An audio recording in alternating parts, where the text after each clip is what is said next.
मैं स्कूल से दौड़ती हुई घर पहुंची।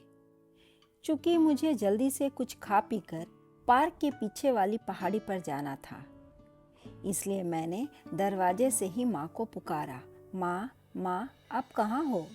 जल्दी से खाना दो, भूख लगी है। माँ सोने वाले कमरे में थी। बोली, क्या बात है अंजू? मैं अंदर जा पहुंची। मैंने देखा माँ ने क्रीम रंग की रेशमी साड़ी पहन रखी थी और ड्रेसिंग टेबल के सामने बैठी जूड़ा बना रही थी। अरे, आप कहीं बाहर जा रही हो क्या? हाँ, आज लाल बाग में पुष्प प्रदर्शनी है, मुझे वहीं जाना है। आज तुम घर में रहना प्रीति के पास। लेकिन माँ, मुझे समीर और रंजीत के साथ पार्क में जाना है। वहाँ बिट्टू और उसके दोस्तों के साथ हमारी पतंग उड़ाने की शर्त लगी है।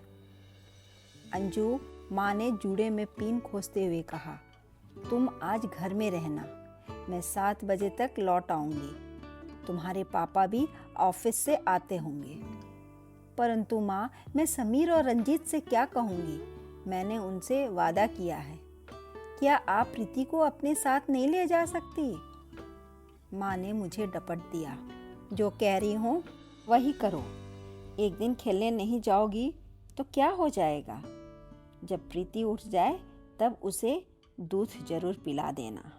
माँ शीशे के सामने घूम घूम कर साड़ी ठीक कर रही थी और मैं बहुत दुखी हो प्रीति को देख रही थी। प्रीति बच्चा गाड़ी में आराम से सोई हुई थी। तभी गेट से रेनू आंटी आती दिखाई दी। माँ ने जल्दी से इत्र छिड़का और पर्स उठा लिया। फिर मेरे सर पर हाथ रख कर कहा, रसोई में उपमा बनी रखी है और टेबल पर केले रखे हैं। मेरी रानी बेटी, खा लेना और बहन का ध्यान रखना। पूरे कमरे में इत्र की महक फैल गई थी। माँ के जाने के कुछ मिनट बाद ही समीर और रंजीत की साइकिलों की घंटी सुनाई दी। वे गेट से ही चिल्लाते हुए आ रहे थे, अंजू जल्दी चलो, 4 तो बज भी चुके हैं, हमें देर हो रही है। ये क्या है? तुमने तो अभी तक स्कूल की ड्रेस भी नहीं बदली। मैंने दुखी होते हुए कहा, मैं नहीं जा सकती समीर, माँ बाहर गई है, मुझे प्रीति के पास रहना है। कहाँ गई हैं आंटी? लाल बाग पुष्प प्रदर्शनी में। और तुम यहाँ बैठकर बच्ची को देखोगी? समीर ने कहा। अब मैं क्या करूँ, इसे छोड़ तो नहीं सकती, मैंने रुआंसे होते हुए कहा। रंजीत ने कहा, ठहरो, जरा सोचने दो, मैं ही कोई रास्ता निकालता। वह अपने गाल पर हाथ रखकर सोचने लगा। फिर रंजीत ने बच्चा गाड़ी के हैंडल पर अपना हाथ रखा और उसे कमरे में घुमाने लगा। गाड़ी में कंबल ओढ़े प्रीति आराम से सो रही थी। तभी रंजीत के चेहरे पर चमक आ गई। वह बोला, क्या प्रीति को हम साथ नहीं ले जा सकते? कैसे? वह कैसे चल सकती है? क्यों नहीं चल सकती? रंजीत ने कहा, क्योंकि वह अभी बहुत छोटी है, केवल 10 महीने की। अरे, हम उसे उस गाड़ी के साथ ही ले चलेंगे। वहाँ तुम प्रीति को भी देखती रहोगी और हमारे साथ भी रहोगी। रंजीत की हाँ में हाँ मिलाता हुआ समीर बोला, वाह क्या बात है, चलो जल्दी करो, यहाँ हम बेकार ही समय क्यों गंवा रहे हैं? लेकिन प्रीति जाग गई तो क्या? उस छोटी बच्ची को क्या मालूम होगा कि वह घर में है या बाहर में? वह तुम्हें देखेगी तो खुश होगी। समीर ने अपनी और रंजीत दोनों की साइकिलें संभाल ली। रंजीत और मैंने बच्चा गाड़ी का हैंडल पकड़ा। सड़क के गड्ढों से बचाते हुए हम बच्चा गाड़ी को पार्क में ले आए। देखो बिट्टू और उसके दोस्त भी वहां पहुंच चुके हैं, समीर ने पहाड़ी की ओर इशारा करते हुए कहा। हम गाड़ी को पार्क में ले गए। एक घने पेड़ की छाया में गाड़ी को रोककर रंजीत ने कहा, यहीं इसे रहने दो, हमें इसे पहाड़ी पर नहीं ले जाएंगे, यहाँ यह बिल्कुल ठीक है। तुम पहाड़ी के ऊपर से देखती रहना कि प्रीति जाग तो नहीं गई। मैंने प्रीति के कंबल को चारों तरफ से दबा दिया। वह गहरी नींद में सोई हुई थी। वह उस समय एकदम प्यारी गुड़िया सी दिखाई दे रही थी। हम पहाड़ी पर चढ़कर पतंग उड़ाने लगे। 4 पतंगे आसमान में उड़ने लगी। बिट्टू और उसके दोस्त पतंग उड़ाने में बहुत होशियार थे, परंतु हम भी कम नहीं थे। हम भी कई दिनों से पतंग उड़ाने की तैयारी में लगे हुए थे। मैं, समीर और रंजीत की रनर थी। रनर का मतलब होता है जो पतंग को छुट्टियां देता है, और यदि पतंग कहीं पर अटक जाती है या गिर जाती है तो उसे उठा लाता है। यह भी एक बहुत जरूरी काम होता है। अगले 1 घंटे तक हम सब कुछ भूलकर पतंग उड़ाने में मस्त रहे। इंद्रधनुष की रंगों की 4 पतंगें हवा में लहराती रहीं। चारों दुरंगी थी, हमारे 2 और 2 बिट्टू की। हमारी एक हरी और सुनहरी और दूसरी भूरी और गुलाबी, बिट्टू की पीली और लाल तथा नीली और सफेद। बहुत से बच्चे हमारी इस पतंगबाजी को देख रहे थे। हवा के साथ जब पतंगे फर फर करती तो बच्चे खुशी से चीखते चिल्लाते। बिट्टू की पतंग ऊंचे उड़ाने पर थी और लाल पीली चिड़िया जैसे दिखती थी। हमें अपने पतंग को ऊंचा उठाने में काफ़ी मेहनत करनी पड़ी, फिर भी हम खुश थे। पतंग को और ऊंचा करने के लिए रंजीत को उकसाते रहे, और ऊंची और ढील दो। धीरे धीरे हमारी दुरंगी भी बिट्टू की दुरंगी के पास पहुंच गई थी। बिट्टू एक के बाद दूसरी तरकीबें लड़ा रहा था। वह कभी पतंग को तानता तो कभी ढीले छोड़ देता, कभी सुन कर देता और कभी खींच लेता। अचानक उसकी पतंग ने एक झटका खाया और थोड़ी सी लहराकर नीचे उतरकर टेलीफोन के तार के खंभे में अटक गई। सारे बच्चे हो करके शोर करने लगे। हमारी हरी दुरंगी अभी भी बड़ी शान से आसमान में लहरा रही थी। हम जीत गए थे। सारे बच्चों ने हमें घेर लिया और हमारी पीठें थपथपाई, खूब शोर शराबा किया और फिर धीरे धीरे इधर उधर चले गए। रंजीत ने पतंग को धीरे धीरे उतारा। समीर के हाथ में चरखी थी। मैंने बाकी सामान इकट्ठा किया। हमारे घर लौटने का समय हो गया। मुझे अब कहीं जाकर प्रीति का ध्यान आया। मैंने रंजीत और समीर से कहा, मैं जल्दी से जाकर प्रीति को देखती हूँ। तुम धीरे धीरे पहाड़ी से उतर आओ। पहाड़ी से जल्दी जल्दी उतरकर मैंने देखा कि पेड़ के नीचे प्रीति की गाड़ी नहीं है। गाड़ी की जगह खाली पड़ी थी। मैंने उधर उधर देखा, लेकिन गाड़ी कहीं भी नहीं थी। मैं चीख पड़ी, समीर, प्रीति को कोई ले गया। समीर और रंजीत दौड़ते हुए आए। क्या हुआ अंजू? प्रीति को कोई ले गया, मैंने हकलाते हुए कहा। क्या? दोनों ने आश्चर्य से पूछा। हमारी सारी खुशी ऐसे उड़ गई जैसे गुब्बारे में से हवा निकल जाती है। मेरी प्यारी बहन, मैं कहकर रोने लगी। रंजीत ने कहा, रोने और घबराने से कुछ नहीं होगा, चलो पार्क में ढूंढते हैं। हमने पूरा पार्क छान मारा, परंतु हमारा बच्चा गाड़ी का कहीं नामो निशान नहीं मिला। जिस पेड़ के नीचे गाड़ी खड़ी थी, उस पेड़ की दूसरी तरफ ढलान। वह ढलान कई 100 मीटर नीचे तक थी। नीचे घनी झाड़ियां थी। सारी ढलान पेड़ों से ढकी थी। समीर ढलान के किनारे खड़े होकर देखने लगा। फिर बोला, यह हो सकता है कि गाड़ी किसी तरह खिसक कर इधर आ गई हो और ढलान के नीचे लुढ़क गई हो।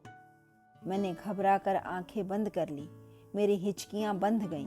फिर हमने धीरे धीरे ढलान से नीचे उतरना शुरू किया। हम बहुत ध्यान से झाड़ियों के बीच देख रहे थे। काफी नीचे उतरने पर जब कुछ ना दिखा, तब रंजीत ने कहा, भगवान को धन्यवाद दो कि अंजू की गाड़ी यहाँ नहीं गिरी। लेकिन फिर वह कहाँ गई? मैंने कहा। मैं अभी भी सोच रही थी, यह केवल सपना है और जैसे ही हम अभी ऊपर पहुंचेंगे तो गाड़ी मिल जाएगी जिसमें प्रीति मजे से सो रही होगी। परंतु जब हम वापस ऊपर आए तो पेड़ के नीचे कुछ नहीं था। प्रीति कहाँ गायब हो गई? लगता है उसे किसी ने चुरा लिया, समीर ने कहा। मैं तो बराबर रोए जा रही थी। गर्म गर्म आंसू मेरे गालों पर ढुलक रहे थे। रंजीत ने कहा, यहाँ समय खराब करने से कोई फायदा नहीं। चलो पहले आंटी के पास चलते हैं। मैं समीर की साइकिल के पीछे बैठ गई और हम लाल बाग की ओर चल दिए। रास्ते में समीर ने मुझसे पूछा, क्या तुम्हारे माता पिता बहुत पैसे वाले हैं? क्यों? क्योंकि जिन्होंने प्रीति को चुराया है वे प्रीति को वापस करने के बदले में पैसे मांग सकते हैं, लाख, 10 लाख या उससे ज़्यादा। मैं ये नहीं जानती समीर कि मेरे पापा के पास कितना कुछ है। हाँ, हमारे पास एक स्कूटर है बस। शायद ही हमारे पास ज़्यादा रुपए पैसे हों। हम लाल बाग पहुँचे। वहाँ काफ़ी भीड़ थी। पुष्प प्रदर्शनी चल रही थी। चारों तरफ फूलों की बहार थी, पर मुझे कुछ भी अच्छा नहीं लग रहा था।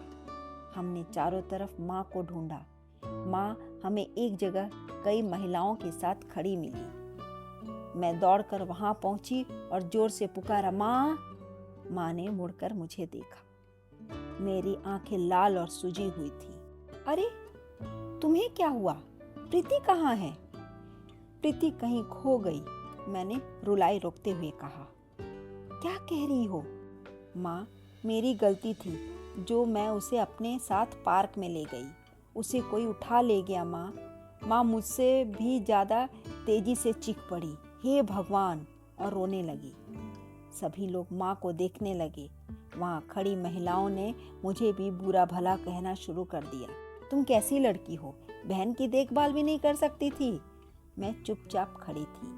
तब रेनू आंटी ने माँ को संभाला और कहा, चलो पहले पुलिस को खबर कर देते। हम रेनू आंटी की कार में बैठकर पुलिस स्टेशन आ गए। कुछ देर बाद समीर और रंजीत भी साइकिल से वहां पहुंचे। माँ अभी भी जोर जोर से रो रही थी। मेरी बच्ची, मेरी प्रीति, कहते हुए वह बेहोश हो गई। वहां खड़े एक सिपाही ने एक गिलास में पानी दिया। कुछ संभलने पर पुलिस अफसर ने कहा, मैडम चुप हो जाइए और पूरी बात बताइए। चुप कैसे हो जाऊं? कोई दुष्ट मेरी बच्ची को उठा ले गया और मैं चुप हो जाऊं? अफसर कुर्सी से उठ खड़ा हुआ। क्या अपहरण हुआ है? उसने एक और सिपाही को बुलाया। मल्होत्रा, मैडम से इस केस का पूरा ब्यौरा ले लो। प्रीति मेरी प्यारी बच्ची, कहकर माँ अभी भी रो रही थी। चुप होकर पूरी बात बताइए मैडम। कहाँ थी बच्ची और कैसे खो गई? बच्चा गाड़ी में थी, उसे कोई गाड़ी सहित ले गया। माँ का रोना बंद नहीं हो रहा था। अफसर थोड़ी तेज आवाज में बोला, आपको अगर बच्ची चाहिए तो चुप होकर पूरी बात बताइए, वरना हमारा समय खराब मत कीजिए। तब मैंने अफसर से कहा, मैं बताती हूँ। और फिर जैसे घटना घटी थी मैंने उसे शुरू से आखिरी तक बता दिया। तो यह तुम्हारी लापरवाही थी, उसने मुझे घूरते हुए कहा। मैं चुपचाप खड़ी थी। ठीक है, देर करना बेकार है। मल्होत्रा, 2 सिपाहियों को पार्क में देखने भेज दो, अफसर ने कहा। फिर माँ से बोला, मैडम आप घर जाइए, आपका फ़ोन नंबर और पता हमारे पास है ही, हम आपको खबर कर देंगे। वह दरवाजे तक हमें छोड़ने के लिए भी आया। हम रेनू आंटी की कार से घर आ गए। रंजीत और समीर भी अभी भी हमारे साथ थे। हमने घर पहुंचकर घंटी बजाई तो हमारे घर के पहले वाले घर से हमारी पड़ोसन मिसेस फ्रांसिस दरवाज़ा खोलकर बाहर आई। मिसेस फ्रांसिस बहुत हमारी पुरानी पड़ोसन है। माँ ने उनको देखा तो मेरी प्रीति, उसे किसी ने चुरा लिया मिसेस फ्रांसिस, कहती हुई उनसे लिपट गई। मिसेस फ्रांसिस ने माँ को अपने बाहों में भर लिया, परंतु वह मुस्कुरा रही थी। समीर, रंजीत और मैंने एक दूसरे की तरफ देखा। हमें बहुत बुरा लग रहा था कि वे हमारी परेशानी पर मुस्कुरा रही हैं। तभी वह जोर से हंस पड़ी और बोली, प्रीति कहीं नहीं गई, यहीं है। कहकर वह अंदर से बच्चा गाड़ी खींच लाई। प्रीति जाग रही थी। माँ को देखकर उसने दोनों हाथ उठा दिए। माँ ने लपक कर उसे सीने से चिपटा लिया। करीब 10 मिनट तक वह उसे चूमती प्यार करती रही। फिर उन्होंने पूछा, यह आपको कहाँ से मिली मिसेस फ्रांसिस? कहाँ पर थी यह? मिसेस फ्रांसिस ने कहा, मैं रोज की तरह पार्क में टहलने गई थी तो मैंने गाड़ी देखी। प्रीति गाड़ी में रो रही थी और बच्चे पतंग उड़ाने में मस्त थे। मैंने सोचा प्रीति को भूख लगी होगी, इसलिए गाड़ी को घर ले आई। बहुत देर से तुम्हारा ही इंतजार कर रही थी।